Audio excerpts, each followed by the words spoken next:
the whole idea of leadership is based around trust.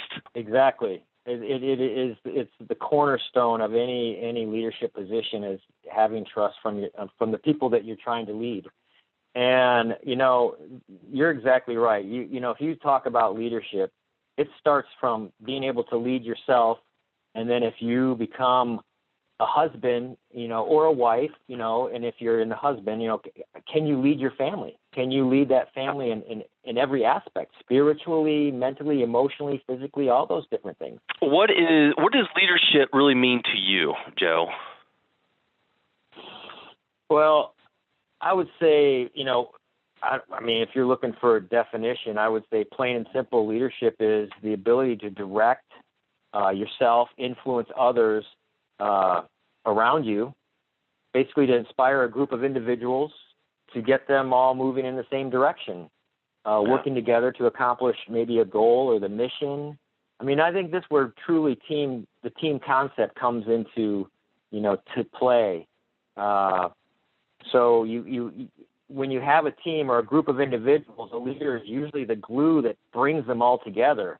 You have a vision, and if you're a good communicator and a good leader, you instill that vision into them. It becomes their vision. You had to learn to adapt. What you did before, you couldn't just say, well, this worked over here, therefore it's going to work over here, because you knew and very quickly that it wasn't. So you had to adapt to the situation. And one thing, I remember our very first conversation, Joe, when we first introduced to each other, and you said something about fail, and you said, Tommy, there is no failure. There's just your first attempt in learning. The acronym FAIL is first attempt in learning. And, it's like the way you speak now is still, hey, I didn't fail at anything. I just had to learn how to do things a different way, a better way. Right. And was that before or after the 10-minute plank I made you do? that was before.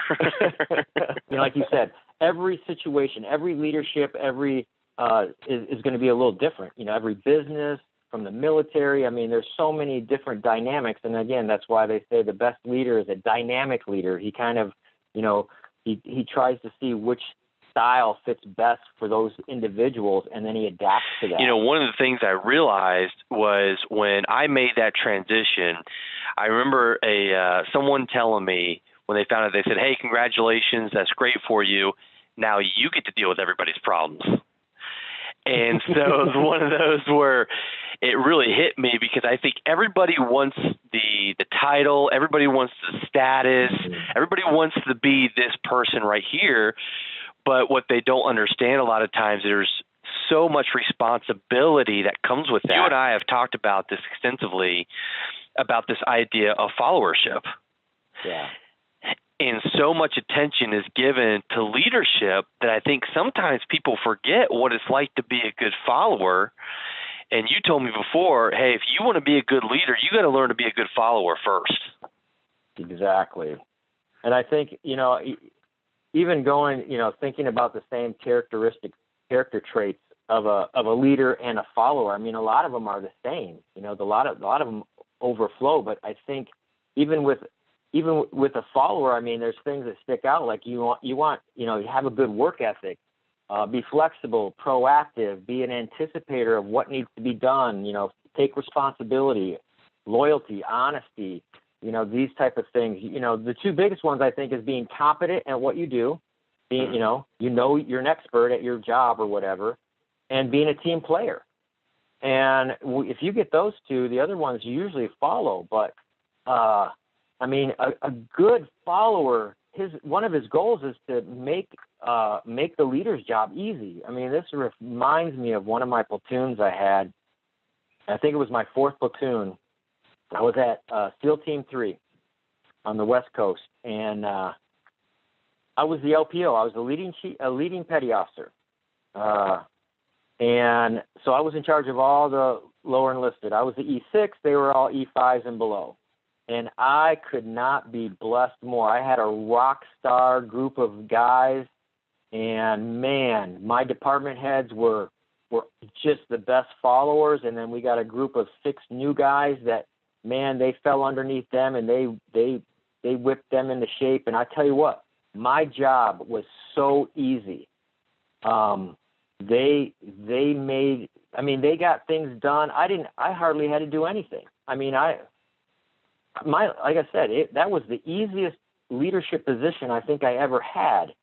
And then the things that they couldn't handle, they would bring to me. And again, if I couldn't solve it, 99% of the time I could solve it. If I couldn't, I would bring those up to the chief.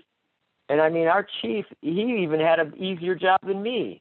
He a lot of times was just, I mean, again, I was fortunate to have a good chief that saw my ability and gave me the responsibility and the reins to say, listen, Joe, I trust you. You know, if you got an issue that you can't handle, you know, come see me. And he would just take off. I mean, he wasn't micromanaging me. He wasn't doing all kinds of things.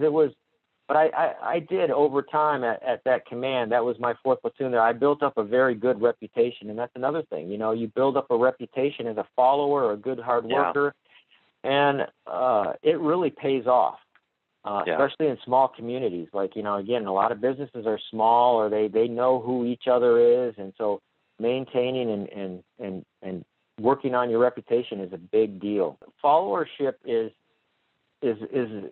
so important in my book. Like I said, when people say they want to say, well, I want to be the leader, and I say, you can't even be a good follower. What makes you think you're going to be a good leader? And usually they're not. I mean, it goes hand in hand. Now, it doesn't mean that a good follower will make a good leader. Mm-hmm. That's not always the case. And it doesn't mean that a good leader maybe was necessarily a good follower all the time. You know, sometimes you go through phases in your life. I've had teammates that I thought would go nowhere, and I just wanted to punch them in the face sometimes. And, you know, after, you know, several years, they grow and mature, and they turn out to be great guys. You know, it's just, and then we've all been there. You know, I look back at my life and I go, yeah, I probably was a little knucklehead too then. And there was some older guys looking down at me and saying, that Kuhns dude, man, I just want to punch him in the face. That's right. You were that guy at one point. I could have been that guy. Who knows? But anyways, never quit. Tommy was not allowed to quit.